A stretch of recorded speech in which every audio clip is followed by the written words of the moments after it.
it's around the exam period and I know that you guys must be really stressed out. So to demonstrate the point as to why I'm making this video, I want to share with you this postcard that one of my best friends got me. Guys, I am here to be your support bra. Hey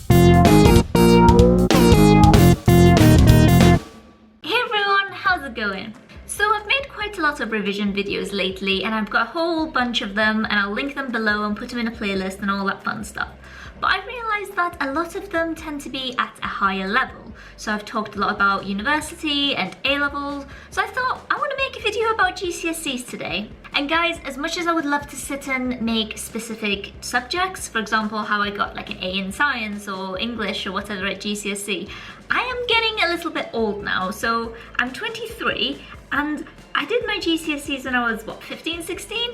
Wow, that is a terrifying long time. But I mean, my point is that I can't specifically remember the details for every single subject, or I can't even remember the exam boards I was on. But what I do remember are some couple of very generic things that I did, and I think that they helped me out a lot. So as it says in the title, I got 11 A stars and A's, and I think I specifically got 7 A stars and 4 A's. I think it's important for me to mention that I did get 1 B, and it is in French, but I didn't choose to take French, they forced me to take French, and I am still a little bit bitter about that B.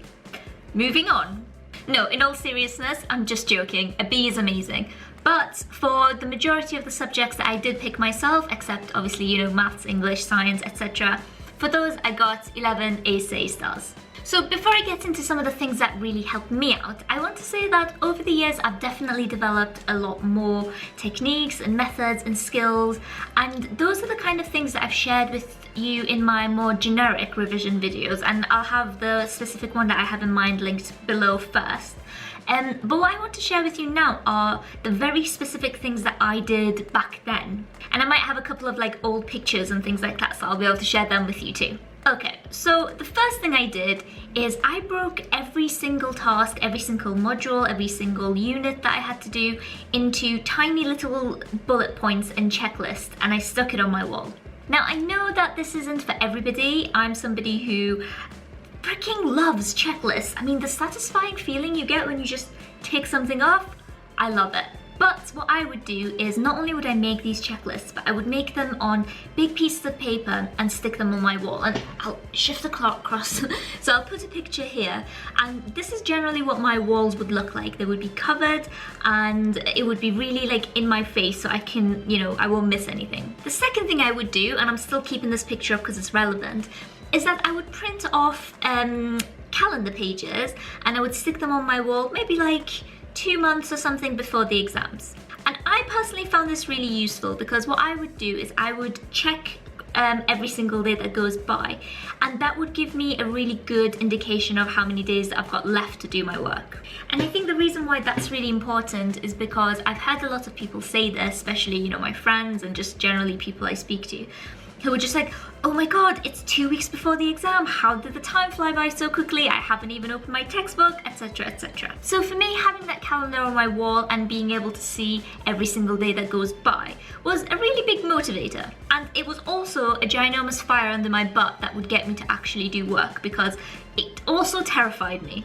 But I think it's a really good thing to do because it really does keep you grounded and just reminds you of exactly where you are and how long you've got left. The third thing I would do is to try and find a way of constantly engaging with the things I need to know. So one thing that really did help me out, and I think I did this only for biology, which is a shame, I wish I'd done it for other subjects, but it was to record myself speaking my notes and then just listening to it, you know, if I'm walking to school or if I'm just going to, I don't know, pick up something from the shops. And that was just constantly playing in my head. But if you're not much of an auditory person, then you can just make cue cards and carry them around with you everywhere you go. Basically, try and find a way to constantly engage outside of a studying environment. Number 4, and I don't know if this is going to work for everybody, but for me, this is what gave me the best results, and it was making stocks of questions, answering them, and just carrying that around with me.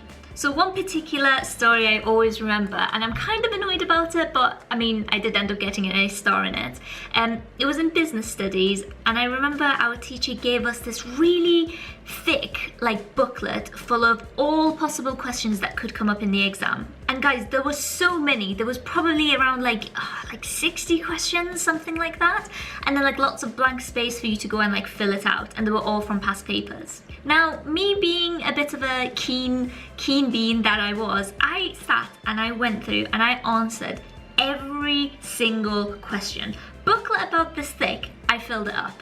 And okay, a week before the exam, our teacher gave us the same booklet, except all of the blank spaces had been filled up with exactly the answers that you needed.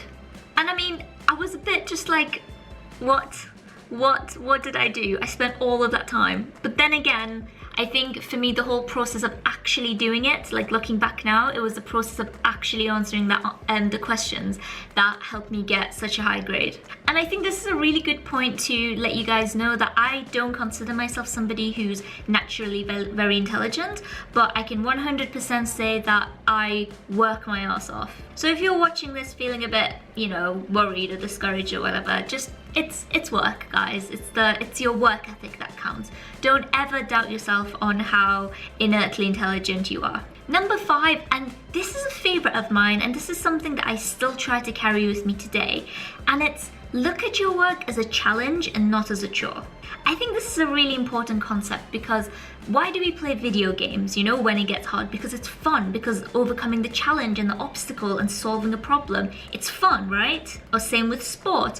Why do we play sports when it's difficult? Why do we play competitive sport even though it's exhausting, you know, it can take a lot of mental energy? We do it because it's fun, it's a challenge, and we like the satisfaction of winning. Now, if you apply the same mindset to your studying, then that's perfect. Just like learning a new skill or learning a new instrument or learning a new technique, which is all challenging, if you just look at your work in the same way that you look at those things, then it's going to make it a lot more fun. And the more fun you find something, the more likely you are to work at it, and the more likely you are to work at it, the higher your grades are likely to be. Guys, if I'm speaking quickly, I do apologize, my battery is about to die. Please share this video if you think it's going to help somebody out, and do stick around if you want to watch more videos. The subscribe button and the thumbs up button are both below.